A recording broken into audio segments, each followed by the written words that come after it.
पूर्व काल में चित्रभानु नामक एक शिकारी था। जानवरों की हत्या करके वह अपने परिवार को पालता था। वह एक साहूकार का कर्जदार था, लेकिन उसका ऋण समय पर न चुका सका। क्रोधित साहूकार ने शिकारी को शिवमठ में बंदी बना लिया। संयोग से उस दिन शिवरात्रि थी।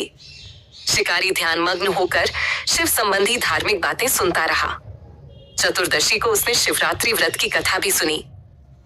शाम होते ही साहूकार ने उसे अपने पास बुलाया और ऋण चुकाने के विषय में बात की। शिकारी अगले दिन सारा ऋण लौटा देने का वचन देकर बंधन से छूट गया। अपनी दिनचर्या की भांति वह जंगल में शिकार के लिए निकला, लेकिन दिन भर बंदी गृह में रहने के कारण भूख प्यास से व्याकुल था। शिकार खोजता हुआ वह बहुत दूर निकल गया। जब अंधकार हो गया तो उसने विचार किया कि रात जंगल में ही बितानी बड़ी देगी। वह वन एक तालाब के किनारे एक बेल के पेड़ पर चरच कर रात बीतने का इंतजार करने लगा।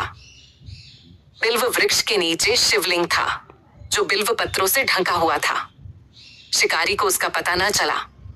बड़ी दीधा बनाते समय उसने जो टहनियां तोड़ दी, वे संयोग से शिवलिंग पर गिरती चली गईं। इस प्रकार दिन भर भूखे प्यासे शिकारी का व्रत भी हो गया और शिवलिंग पर बिल्व पत्र भी चरित गए। एक पहर रात्रि बीत जाने पर एक गर्भिणी हिरणी तालाब पर पानी पीने पहुंची। शिकारी ने धनुष पर तीर चढ़ाकर ज्यों ही प्रत्यंचा खींची, हिरणी बोली, मैं गर्भिणी हूं, शीघ्र ही प्रसव करूंगी। तुम एक साथ 2 जीवों की हत्या करोगे, जो ठीक नहीं है। मैं बच्चे को जन्म देकर शीघ्र ही तुम्हारे समक्ष प्रस्तुत हो जाऊंगी, तब मार लेना।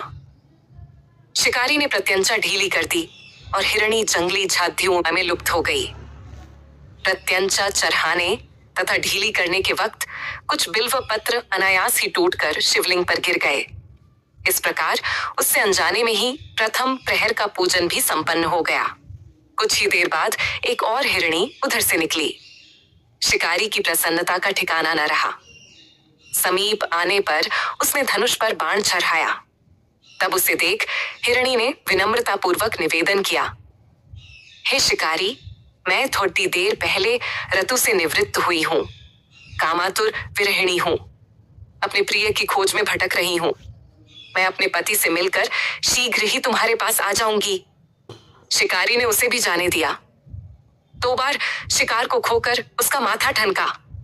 वह चिंता में पड्डी गर गया। रात्रि का आखिरी पहर बीत रहा था। इस बार भी धनुष से लगकर कुछ बेलपत्र शिवलिंग पर जा गिरे तथा दूसरे प्रहर की पूजन भी संपन्न हो गई। तभी एक अन्य हिरणी अपने बच्चों के साथ उधर से निकली। शिकारी के लिए यह स्वर्णिम अवसर था। उसने धनुष पर तीर चढ़ाने में देर नहीं लगाई। वह तीर छोड़ने ही वाला था कि हिरणी बोली, हे शिकारी, मैं इन बच्चों को इनके पिता के हवाले करके लौट आऊंगी। इस समय मुझे मत मारो। शिकारी हंसा और बोला, सामने आए शिकार को छोड़ दूं।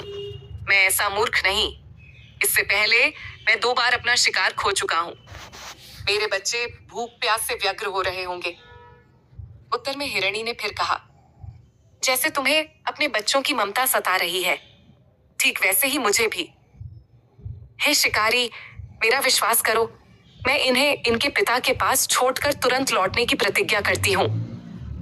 हिरणी का दुख भरा स्वर सुनकर शिकारी को उस पर दया आ गई। उसने उस मृगी को भी जाने दिया। शिकार के अभाव में तथा भूख प्यास से व्याकुल शिकारी अनजाने में ही बेल वृक्ष पर बैठा बेलपत्र तोड़ कर नीचे फेंकता जा रहा था। पौ फटने को हुई तो एक हष्ट पुष्ट मृग उसी रास्ते पर आया। शिकारी ने सोच लिया कि इसका शिकार वह अवश्य करेगा।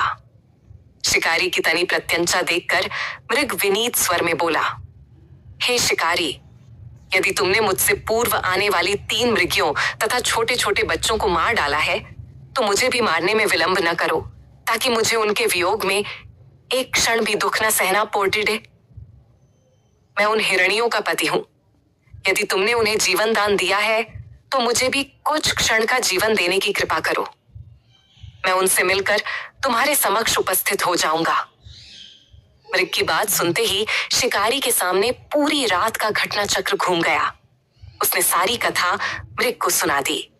तब मृग ने कहा, मेरी तीनों पत्नियां जिस प्रकार प्रतिज्ञाबद्ध होकर गई हैं, मेरी मृत्यु से अपने धर्म का पालन नहीं कर पाएंगी। अतः जैसे तुमने उन्हें विश्वास पात्र मानकर छोड़ा है, वैसे ही मुझे भी जाने दो। मैं उन सब के साथ तुम्हारे सामने शीघ्र ही उपस्थित होता हूं। शिकारी ने उसे भी जाने दिया। इस प्रकार प्रात हो आई।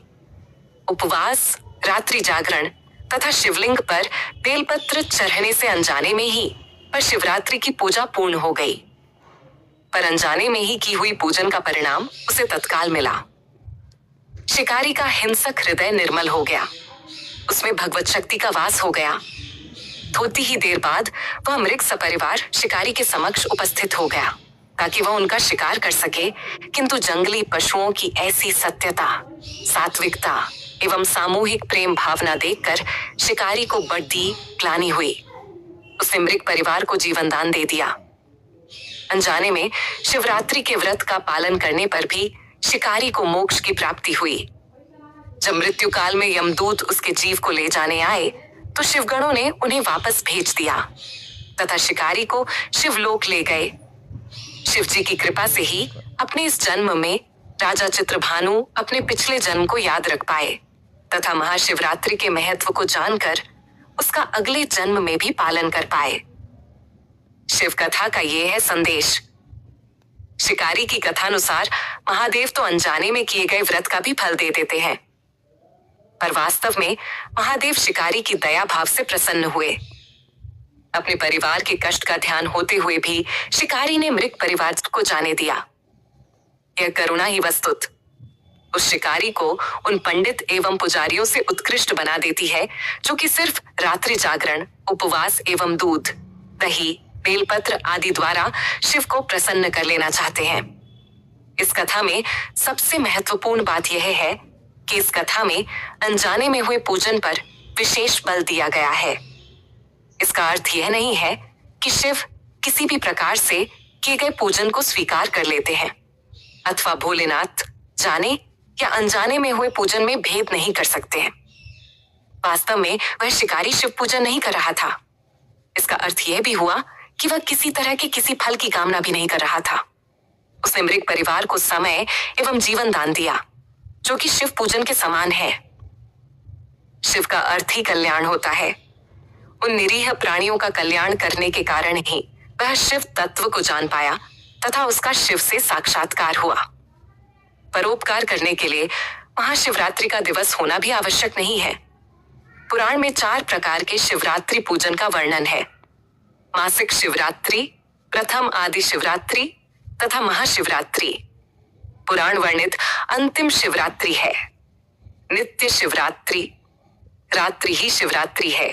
अगर हम उन परम कल्याणकारी आशुतोष भगवान में स्वयं को लीन कर दें तथा कल्याण मार्ग का अनुसरण करें, वही शिवरात्रि का सच्चा व्रत है।